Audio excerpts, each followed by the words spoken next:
So welcome everyone, and tonight's session is a kind of a shortened version of the thesis project that I was able to write because of Corona. So my reflexology clinic needed to close during Corona. We were all in lockdown, and I was kind of thinking to myself, this is the perfect opportunity to explore and to continue with my my project, my thesis project for logotherapy. So I spent 1.5 years doing this project, and it was wonderful, the research and the writing and the case studies that I worked with. And actually wonderful that Bhatia and Kanda are here. They were two of the moderators on my project, and with Taria as well. And I've had wonderful feedback and input from both of them. So I appreciate all of your input. Thank you. So the title of my project is called Man's Search for Healing, Where Body Meets Soul. And it is a little bit of a play on man's search for meaning. And my background being in reflexology and working with people through their bodies and with health and healing, logotherapy has been such a wonderful component for me, being able to help people find meaning through their illnesses or their aches and pains or their symptoms. And through finding meaning, I have found that helping people to find meaning in those times of struggle and difficulty has brought a healing of a different sort. And we're going to explore that tonight. So we're going to look at what wellness is through the context of the mind-body relationship, and how through finding meaning in life's challenges, this can affect one's health and one's well-being. We're also going to gain an understanding of the difference between being healed and being cured, and the effect that this has existentially on a person. And lastly, we're going to look at some case studies that track the logotherapeutic effect of when meaning is found in the context of physical ailments. So I know that Margriet sent out an email earlier with a source sheet, a reference sheet for what I'm going to be referring to this evening. If anyone doesn't receive it or hasn't received it, you don't need to worry, because I will read them out as we go along. And at the end, I will attach it in the chat in the group as well. Right. So the first thing we're going to look at is the mind-body relationship. And the mind and the body are very powerful partners. How we think can influence how we feel, and how we feel can affect our thinking. So it used to be that if you broke your arm, you went to the doctor, and if your heart got broken, you went to the psychologist. But in reality, today it doesn't work this way anymore. We can't have this division anymore. You can't separate mind from body. You have to treat the whole person, the mind, the body, and the soul as well. So if you can take a moment just to think of a time when you were waiting for medical results, or waiting perhaps to apologize for something you did wrong, or any type of waiting that you had to do. Notice what happens in your body just as you even recall this unpleasantness of the waiting. Right?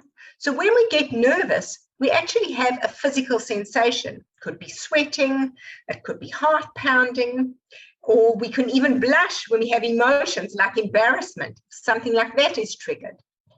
So what we can see here is that you cannot separate and say, oh, that's just the body blushing, but it's actually something is set off from an emotion, which is something that takes place in the mind. So they're very interconnected, and they're powerful partners. And the examples are actually endless. And it's not just with bad things. You can think of a moment when you fell in love, and that has a physical effect in the body as well. So this demonstrates that the mind and the body are intricately linked, and this is known as the mind-body connection. So in the 1970s, Robert Ada was recognized for work establishing the influence of the brain on the immune system, which is the body. And he coined the term PNI, which stands for psychoneuroimmunology, which is the study of the effect of the mind on health and the resistance to disease. So it's how we enhance immunity through optimizing mind strategies. Neurosurgeon Dr. Ian Weinberg, who I attended a course with, he lives in South Africa. He was a pioneer in the new science of applied PNI. He describes in his book how Frankl lived the concept of PNI, which again is called psychoneuroimmunology, before it even became a documented term. So in your reference number 1 in the sheets I sent out, and I'll just read it for you, this is what he says in his book, Dr. Weinberg. Frankl estimated that his chance of survival in the camps was 1 in 28. On observing who survived and who succumbed, he noted that only those who retained purpose and meaning in their lives survived. Once an individual lost the purpose to live, they either succumbed to a fatal infection, TB, typhus, or typhoid, due to loss of immunity, or else they weakened physically, were unable to work, and were selected out for extermination. In other words, he says, purpose and meaning impacted favorably on physical wellness and performance. So we experience life with emotions and feelings, which can be positive for success or negative for failure. And they have a profound effect on the chemistry of our bodies and our immune systems. And the good news, says Dr. Weinberg, is that we are able to make changes to our responses, which have a ripple effect on our immune systems. So in reference number 2, Dr. Frankl says, and this is one of his famous comments, which is actually disputed if he said it or not, but in my research for my project, I found that I was told that it comes from the Harvard lectures, where he actually is quoted as saying this. And Dr. Frankl says in reference to, between the stimulus and the response, there is a space. And in that space is our power to choose our response. In our response lies our growth and our freedom. So Frankl is saying that we have the freedom to choose how we respond instead of just reacting. And when we do this, our bodies release chemicals which have an effect on our immune systems. So depending on what our response is going to be, the effect on our immunity is going to be either a positive one or a negative one. So in reference number 3, Candace Pert says, and she is an American neuroscientist and pharmacologist, and she says like this: it is the emotions I have come to see that link mind and body. Our brain is the largest pharmacy available to us through our emotions. And Chinese medicine also teaches that the brain is inseparable from the mind. And when she's saying that our brain is the largest pharmacy, what we know is as we laugh, so we feel good. As we exercise, so there's a good something, there's a chemicals that gets released through certain types of behaviors that we do. It's the same thing, or on the negative side as well. As we are stressed, so negativity and chemicals are released into our bodies as well. So she is teaching that through using our brain and using emotions as well, we are able to affect what happens in our immune systems. So in reference number 4, she continues to say, Candace Pert, in the popular lexicon, these kinds of connections between body and brain have long been referred to as the power of the mind over the body. But in light of my research, that phrase did not describe accurately what is happening, she says. Mind doesn't dominate body, it becomes body. Body and mind are one thing. So the space and what's going on in our minds is actually playing out in our bodies. So there's this very funny movie in 1979 called Manhattan with Woody Allen and Diane Keaton. And in the movie, she is his girlfriend and she's been having an affair. And now she comes clean and she says to him, listen, I've been having this affair and I'm leaving you. And he says, fine. And she says, what? You don't get angry. You've got nothing to say to me. You're not going to shout at me. You don't want to throw something at me.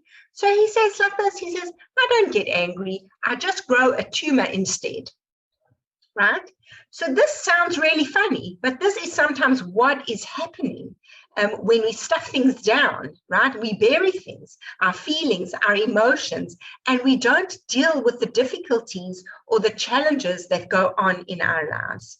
And while this is a comment from Woody Allen, and he's no scientist, he's just the actor, it's really showing that we are partners in our healing journeys, as well as partners sometimes in bringing these things about in our bodies as well.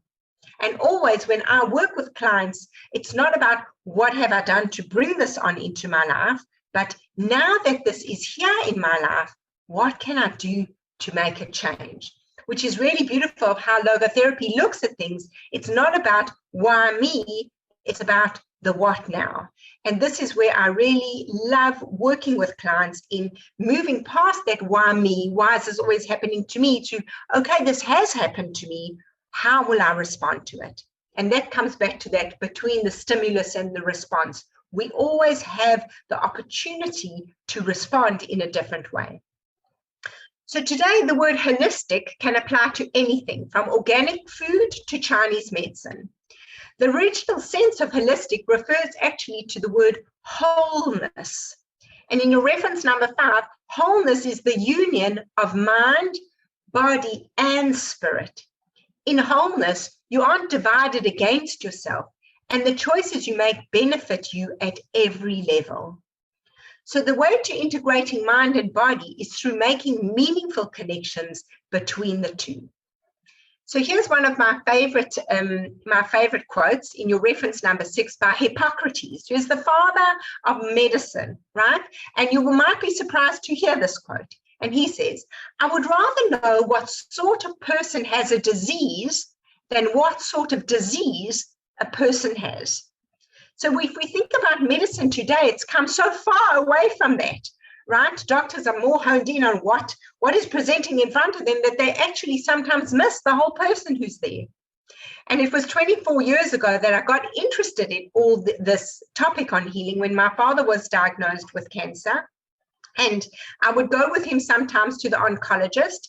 And no matter what my father did, he couldn't get this doctor to call him Harry. So the doctor insisted on calling him Mr. Bloom. And my father would come with jokes and jokes and jokes to share, but he couldn't even get a smile on this doctor's face. All my father was to the doctor was another case of cancer to cure. Okay, so this is totally goes against Hippocrates, what he said. We need to get to know the whole person, what happened that this is now showing up in their lives today.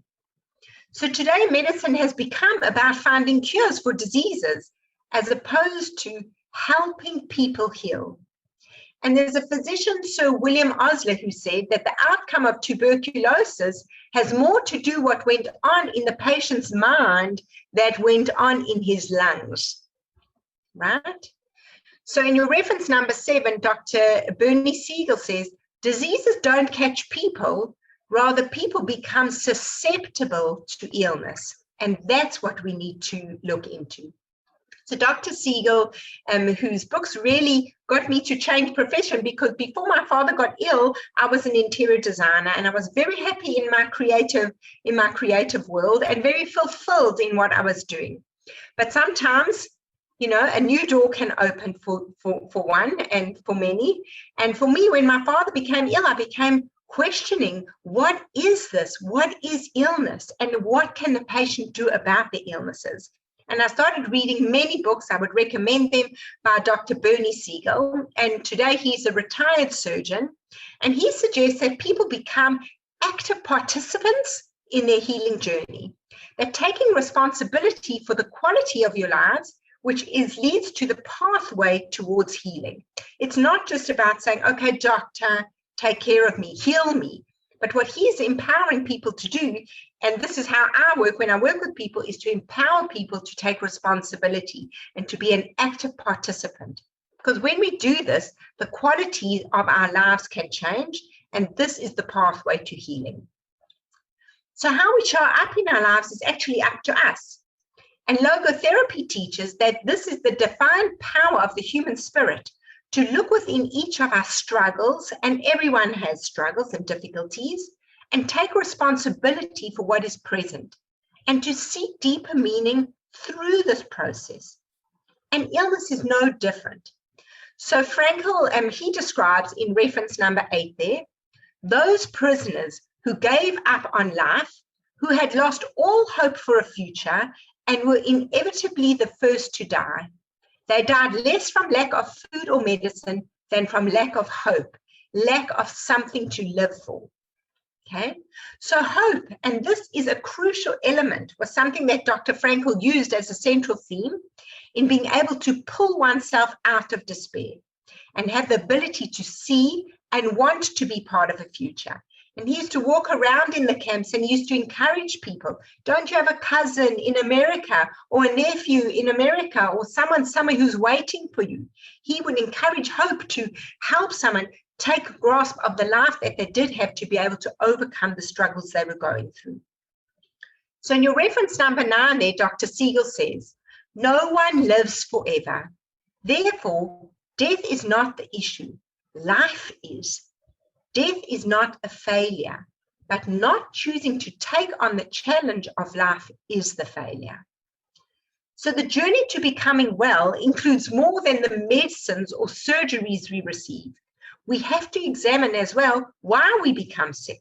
We have to look into it. Why did this come into my life at this time? Not in the way of how did I bring this on, but in the way of where's my opportunity? What can I do with this now that this is in my life right now?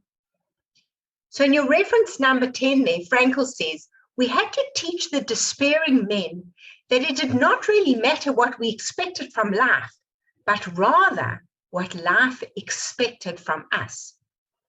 We are not here just by chance. They say, and this is something my husband loves to quote, they say the 2 most important days in your life are the day you were born and the day you discover why you were born.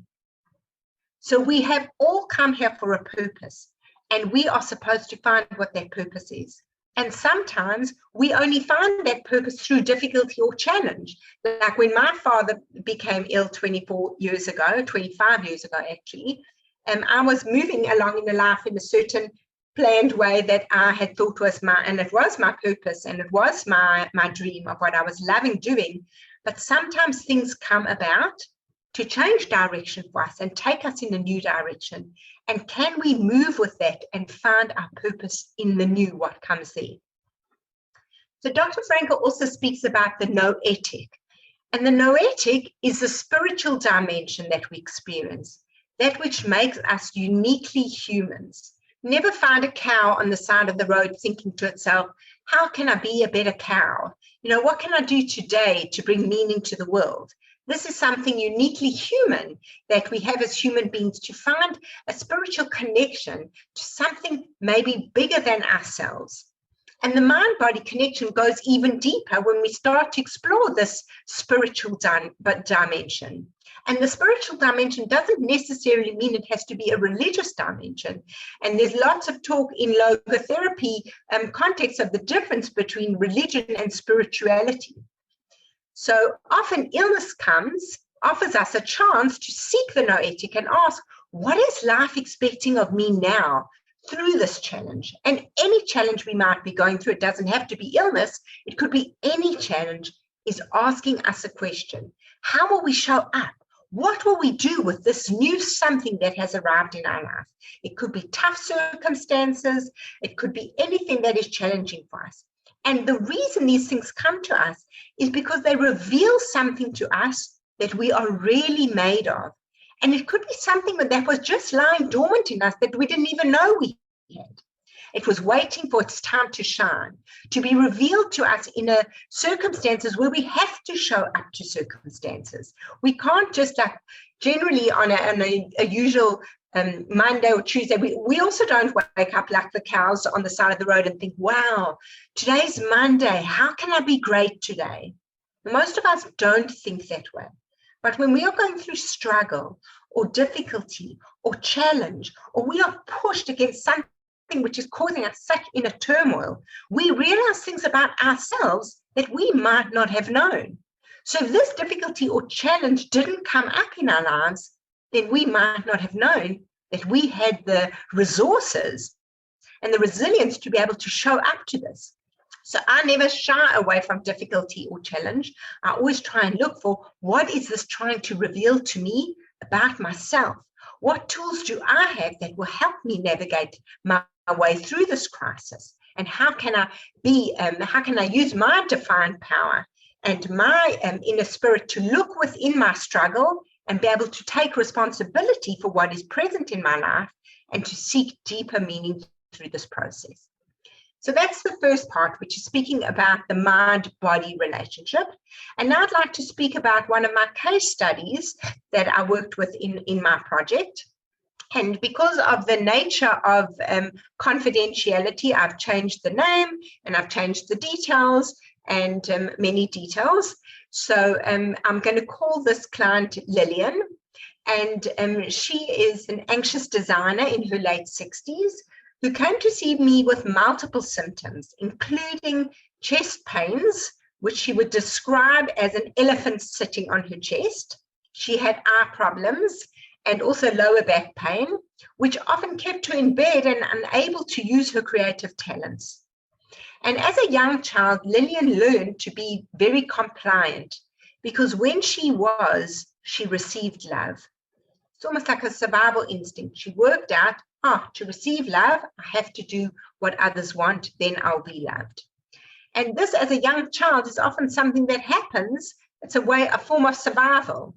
But only later on in life can one see that this is not a way to move through life. It doesn't serve us to be compliant all the time. It serves us more to know who we are and to be authentic to our own integrity and our own purpose, what we've come for. So throughout the sessions, and this became Lillian's crisis, it became clear to her also that her physical ailments were an expression of the inner emotional turmoil that she was experiencing.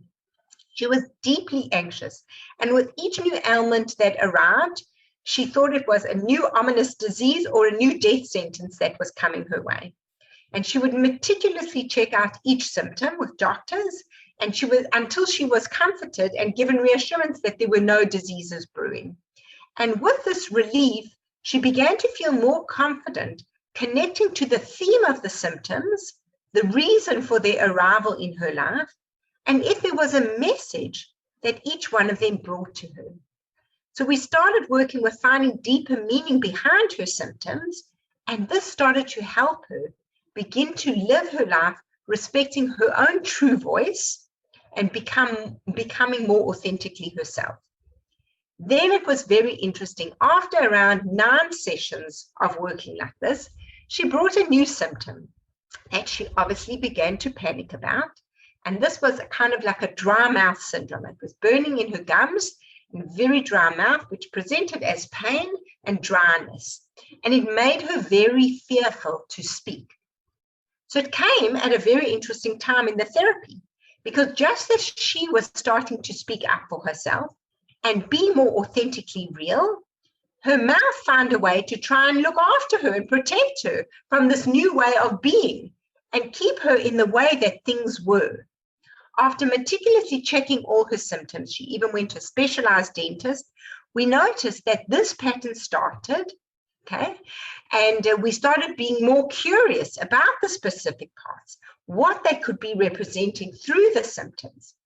And we found the origin of her inability to speak. Now her mouth didn't want to speak anymore, right? Through this dryness and the pain, she started becoming more introverted as she had been at the beginning of the sessions.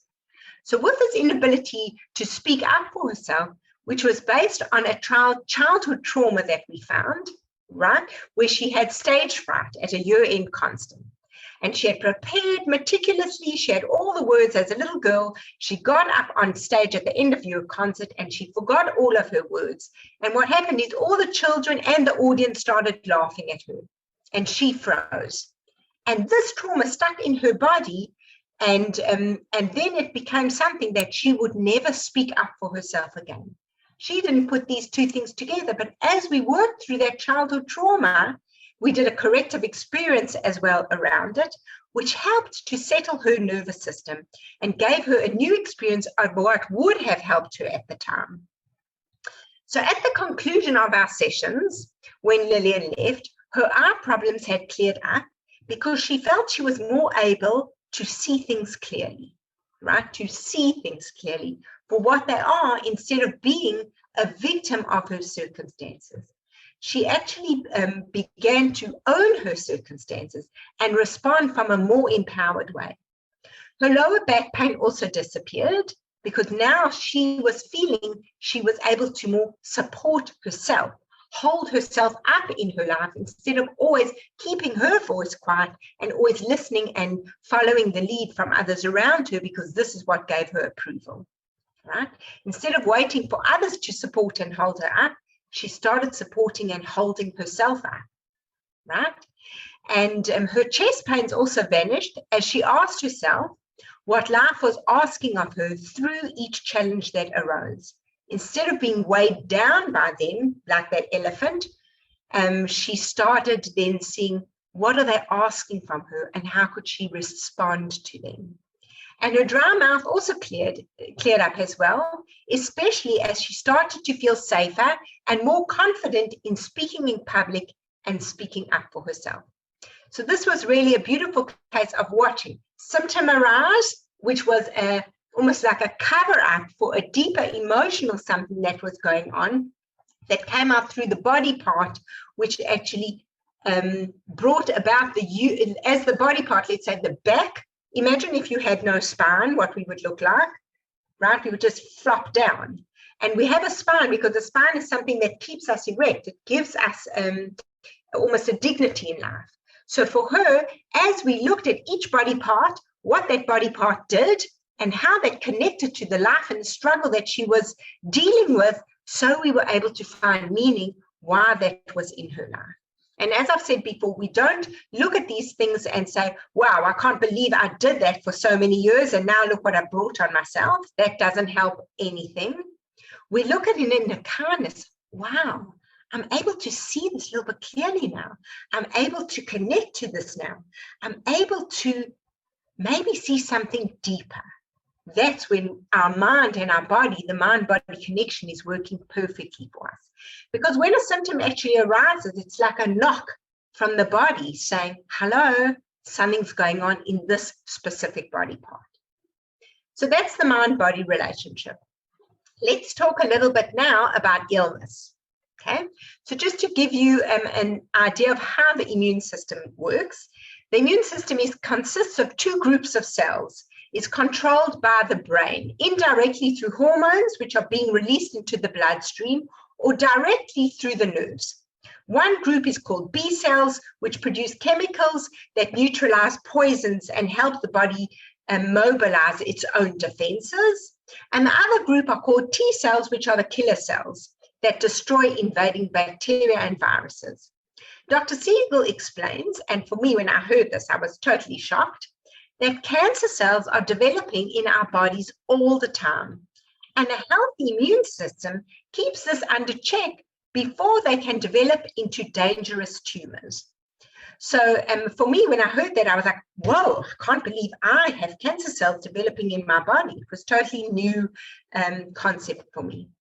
So he says there in reference 11, cancer appears when the immune system becomes suppressed and can no longer deal with this routine threat. It's like at one point, the immune system is handling it and matching the threat. But once that threat gets bigger, the immune system can't deal with it anymore. So it can no longer deal with this routine threat. It follows that whatever upsets the brain's control of the immune system will foster in malignancy. So I was shocked when I heard that I have cancer cells, and I couldn't believe it. But actually, it makes sense. It's like we want our immune systems working. We want them, which is a big thing about people saying now with wearing masks all the time, we're not allowing bacteria to come into our immune systems, and our immune systems are actually not fighting the way they maybe should be fighting. So if I remember back to, this whole shock of hearing that I have cancer cells in my body, I remember back to the time when my father was diagnosed, the word cancer wasn't even something people would mouth, right? It sounded, even the size of the word was so huge, like the size of Mount Everest. Some people couldn't even say that word, right? calling it by, the disease or the big C or whatever, whatever it was. And Dr. Deepak Chopra, who is also a renowned American physician and author and alternative medicine advocate, he lectures about the wisdom and the power the body has to heal. And he says that people trust their bodies and have no doubt that a cut on their arm or a cold will heal up, right? We all have that trust. Our bodies have a wisdom. Yes, it will heal. And actually, about 8 weeks ago, I took something out of the oven and I got this terrible burn on, I don't know if you can see that clearly, on the side of my hand here. And this grate came out and I've got this L-shaped burn, which turned into blisters and turned pussy and was terrible. And I watched in awe, even although I didn't need proof, because I have that trust in my body that it will heal up, right? And lo and behold, it's gone. And this is the wisdom that he says we all have a trust that, yes, a sore will heal, a cold will heal, but we don't have that kind of trust that our bodies have the wisdom to heal bigger things.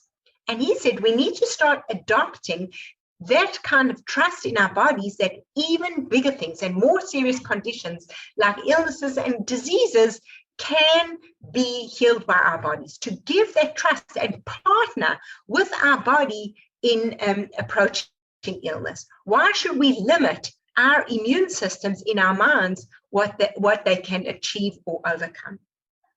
So in reference number 12 there, Carolyn Mace, she's a teacher of human consciousness and a medical intuitive. She says, while traditional medicine can be said to work from the outside in, holistic medicine approaches disease from the inside out. Illness results when emotional, psychological, or spiritual stresses become overwhelming and thus cause a weakening of the body. In other words, the body reflects or manifests the deeper struggles of a person's entire life. This is what Carolyn Mace says. And this approach is actually echoed in logotherapy as well. Logotherapy is not problem-centered. The problem is something out there that is happening to me. Rather, logotherapy is meaning-centered. Something is inside me that I can explore and respond to. And if we are focused only on the problem, for example, just the illness, and what we feel, then that is where we will be stuck, right? This illness, I've got this illness. But if we focus on why we feel this way, or we start to explore the meaning that could be gleaned from it, we begin to focus on what life is asking us through the problem. So your reference there, number 13, is from Devorah, who says in her latest book, through logotherapy, we know that every problem presents an opportunity to find meaning within it and respond to it from this place.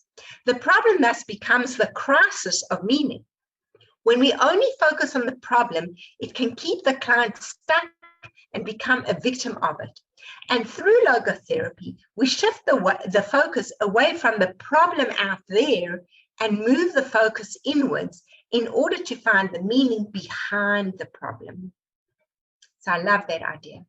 So throughout his books, Dr. Bernie Siegel uses this beautiful metaphor of our bodies as the fertile soil of our inner gardens. And I love that idea because I also love the garden. And he says that this is our inner gardens is the place where disease roots itself.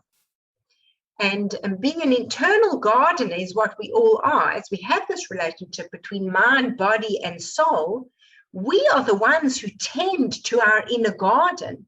And this is something that we have been gifted. We've all been gifted a body which will carry us through our however many years. And we are the ones who have to tend to our garden. Okay. And in a sense, it gives me a sense of responsibility. How I want my garden to look is how I need to tend to it. It's up to us to water the garden. It's up to us to discard the weeds and clear away the dead plants. And most of all, we need to plant flowers or vegetation or whatever we want for the future. So we can't guarantee that the sun is going to shine on our garden. We can't guarantee that the rain will come, but there is a lot that we can do, right? And I love this metaphor because this is about life as well. right? We don't know that the rain will come or that the sun will shine to bring forth what's going in our garden, but are we prepared as best we can to bring about that produce through the garden?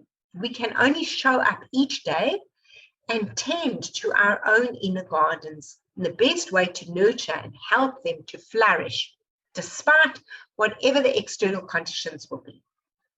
So in your reference there, number 14, Carolyn Mace and Dr. Norma Shealy, they state in their book, each person directly participates, consciously or unconsciously, in the creation of his inner own reality, including the reality of their health. The tools that we use in the process of creation reside within us. They are our attitudes, emotions, and belief patterns, as well as an awareness of our spiritual self. So logotherapy demands that we have a say in how we tend to our gardens. Illness happens when the immune system becomes overwhelmed and cannot cope with the threats to the system. Our bodies communicate to us through aches, pains, illnesses, or symptoms, or diseases, which tell us something is out of balance. It is asking us to respond, just as life is asking us, respond to life. So reference number 15 says by Frankl, our answer must consist not in talk and meditation, but in right action and right conduct. Life ultimately means taking the responsibility to find the right answers to its problems and to fulfill the tasks which it constantly sets for each individual. So a second case study that I worked with is, I'll call her Margaret. She is a shy and introverted woman who found herself alone in lockdown. She's also in her late 60s, and her husband is older than her, and he is suffering from cancer, and he is dependent on her for his caregiving. The problem is that for decades, her marriage had been distant, lonely, humiliating, and verbally abusive and cold. But due to financial reasons, she was unable to leave this marriage. Now, as Corona hit, she was trapped, because before she could go out, but now she was trapped and isolated in this home and deeply resentful for the caregiving role that was forced upon her. She did not want to do this.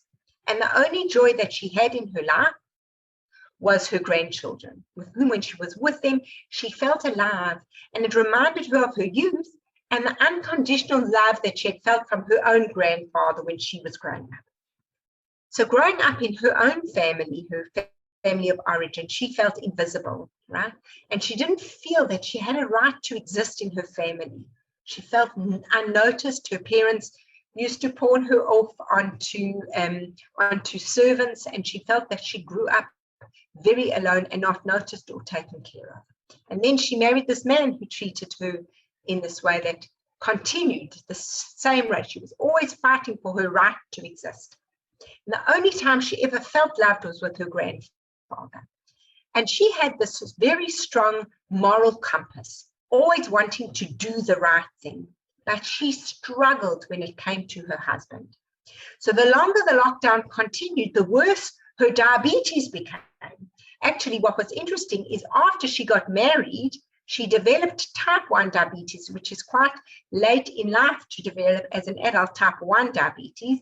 But she said to me from the beginning, she knew the moment she was diagnosed with diabetes, it was a symbol for the fact that there had never been any sweetness in her life, and she did not even know how to process sweetness or goodness. So for her, it was very clear that diabetes was exactly what showed up in her life, and she could start responding to that.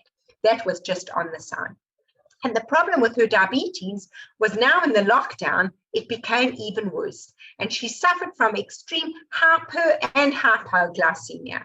So she would get wakened at nights with very low sugars and have to go and eat, which disturbed her sleep, which then had, a knock-off effect on the day. Then she was irritable. Her husband would say, "What are you doing getting up to eat now?" And it was a terrible, vicious circle for her. So she very much desired meaning and independence and fulfillment and a sense of belonging. And most of all, she wanted to feel like a respected adult in her own eyes. But the problem was that that she was stuck at home with this man and she could do nothing. She wanted to connect with people. Then the restrictions were lifted and she was able to start a dance class, which brought some freedom to her. She was able to start connecting with people. And as she started building relationships with people, she started to feel a little bit different in herself. Her moral compass told her that she couldn't walk out on her husband and his situation, but she was struggling with her own resentful way that she was caring for him. Okay? And each night when she got into bed, she berated herself of the day's events, okay, and awakened then with the hypoglycemia.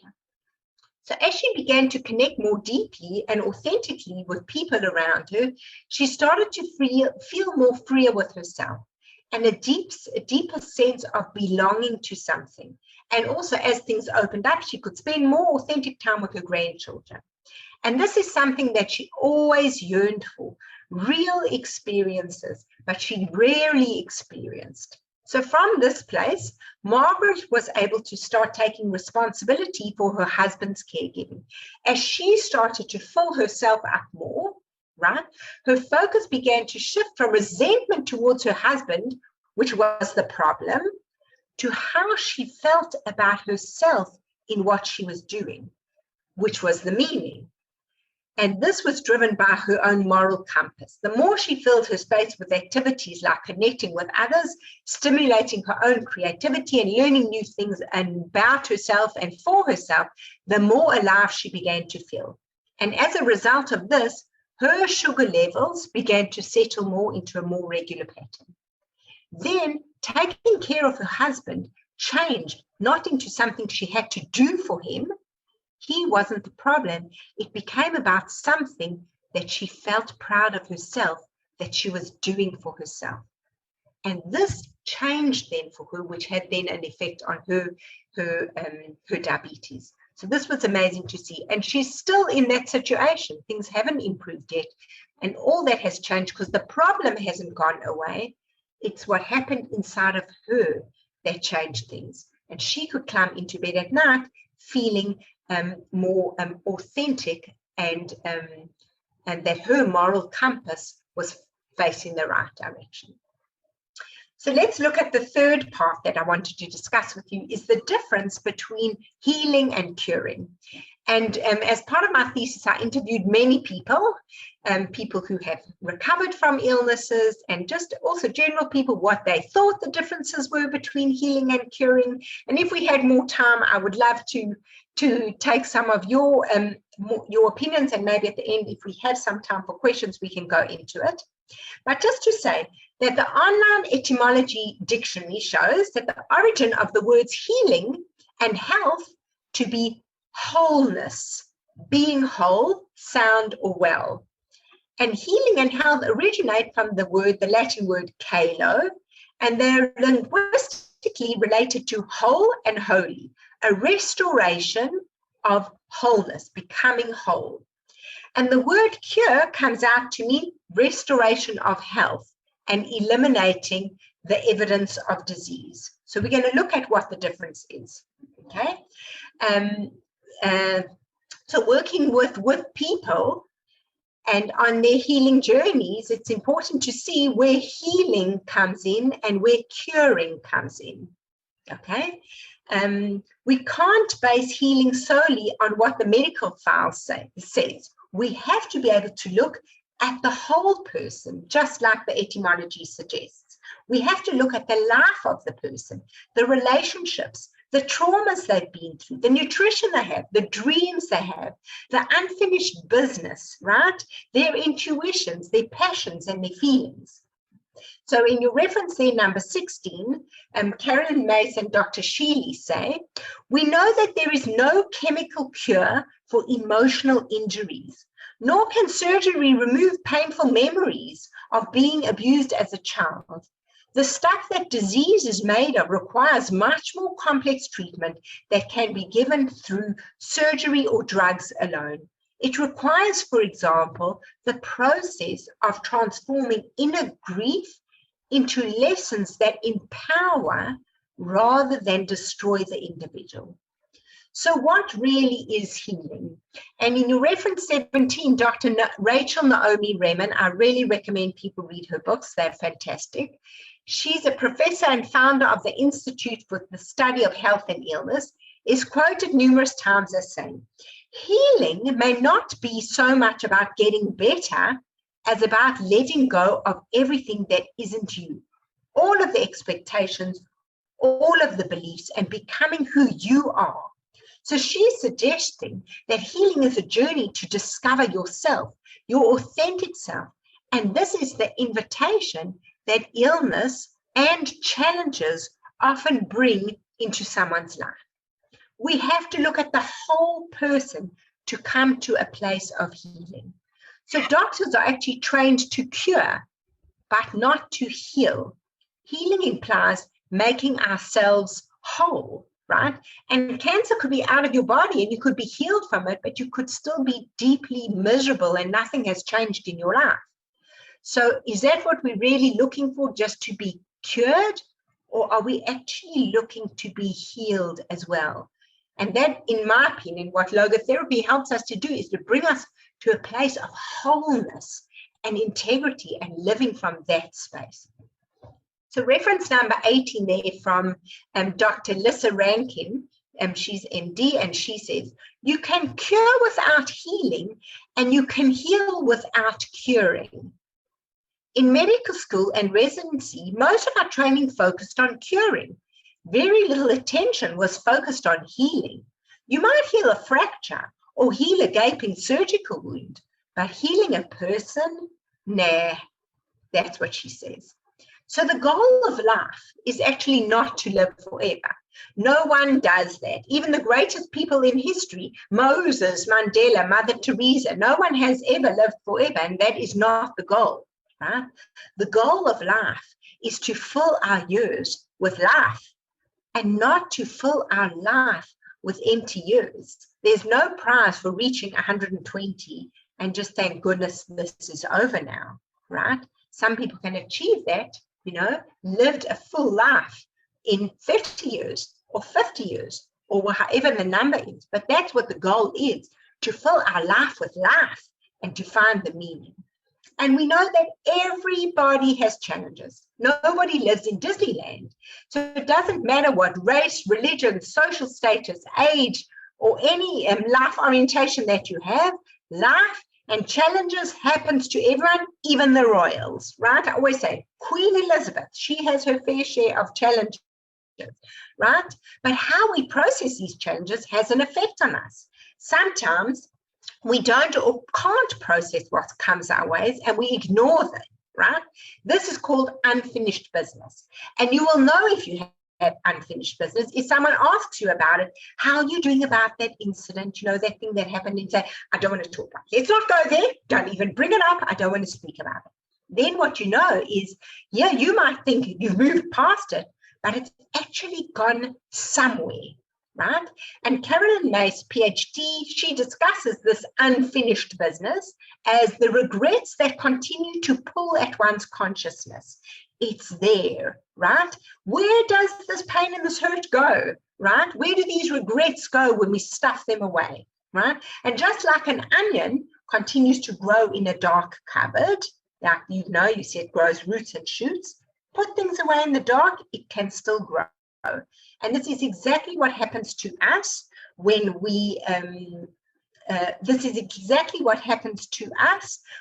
we stuff things away, when we don't deal with things, right? Something happens to us, challenges, difficulties, illness, they come for a reason. Can we approach it from that way? Can we try to find meaning, or do we go to rather the place of why me? Or always, this is just my luck, right? Why does all of this have to happen to me, right? So there's a reason it comes, and it's our job to find this reason. This is what living is all about, to be able to grow through these things, to say, wow, I didn't know how strong I was until I went through that struggle. It is the challenges themselves that reveal our greatness to ourselves. Okay, and when we do this, we can bring healing into our lives. So I once had a patient who came to me with 4th stage pancreatic cancer, and this is not something that people generally recover from. She was a young woman, she was in her 50s, and it was very sad. And she came to me in a desperate place, wanting to be cured, okay, and realizing that this wasn't going to happen. And the work that we did was around finding healing in her life. And when she died, she had repaired all the relationships around her that were problematic or troublesome relationships. And she actually died from a place of being healed. And this, I think, is actually the goal, because death is going to meet all of us at some stage. And can we come to that place knowing, I did life well. I overcame my struggles and my difficulties and my challenges. I learned from them. I overcame them. I grew through them. And this is how I feel that this woman did.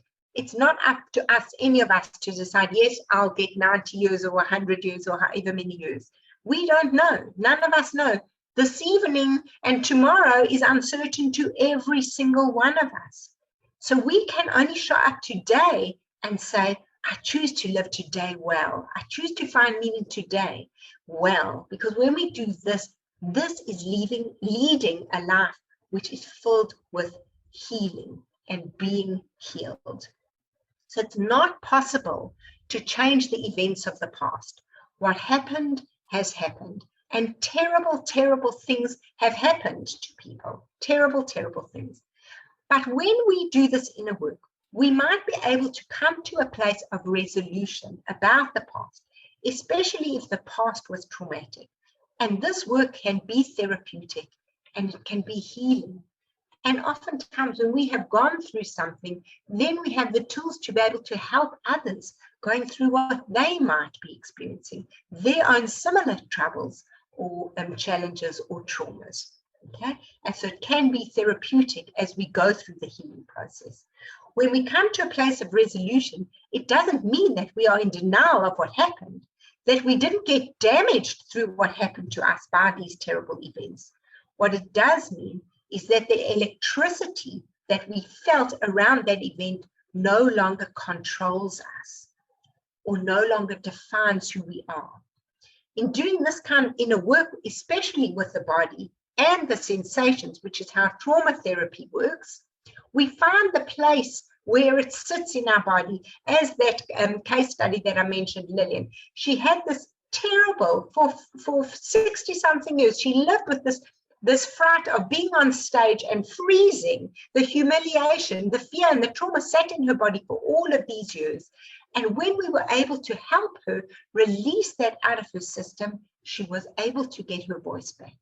So we don't know why difficulties or challenges come to us, but what we do know is that if we have life, right, if we woke up today and we are breathing, it means we have an opportunity to overcome the difficulties that have come our way. So what I have seen from the patients and the clients that I have been privileged to work with is that when we can start, and in my own life, my own difficulties and challenges, when we can start, okay, this process of healing, this is empowering. Being accountable does not mean that we berate ourselves for the past. It means that we now have a loving opportunity to come to a place of healing through the process of introspection and change. And when we change internally, our lives can change externally. And that, for me, is what healing is all about.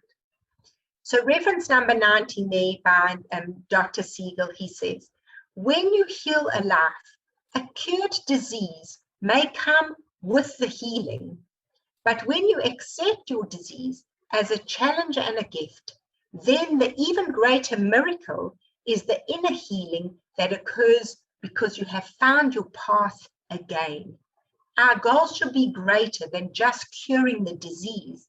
It should be about healing our lives as well.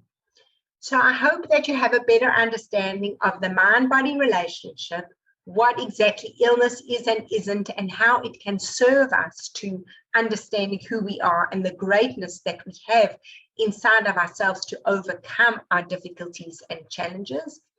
And also a little bit of a better understanding of the difference between being healed and being cured. And when we bring these things together with a logotherapeutic approach, we can surely live meaningful lives and strive for healing.